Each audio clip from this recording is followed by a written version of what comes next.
在家也能做披萨 I 吃， saw 再 this 也 on 不用出去 Facebook 买 and I 了。 want to try it. So I bought gardenia bread. I cut around 7 slices of them into cubes and put on the pan. Now, if you want to put some oil on the pan, I suggest that you will mix these eggs and the bread in a bowl first. So I actually use 3 eggs. You can try out 2 eggs first and see whether it's enough if you're using lesser breads. So just make sure that all the bread is coated with the eggs. Okay, so after this, the thing that you do next is actually to put the ketchup, but because I was too excited, I actually put the cheese first.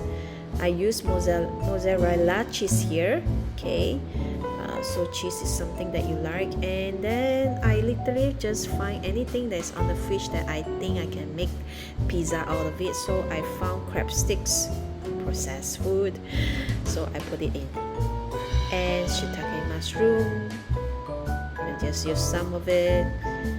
You know, in Malaysia everything is agak-agak. Then I put the ketchup.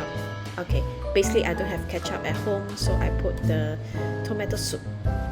So, but I tasted it. I think that the ketchup will be nicer. And then I put another layer of cheese. If you really love cheese, you can be generous with the cheese. And then you just put the pan on the stove. Medium heat. Right, put some water at the side. And you can cover the lid. And when the cheese are all melted, it is all done. And of course, to wait until all the water is dried up. So this is my pizza. Yummy! I shared some with my neighbors too. So please try this at home. It is really fast. Enjoy your pizza.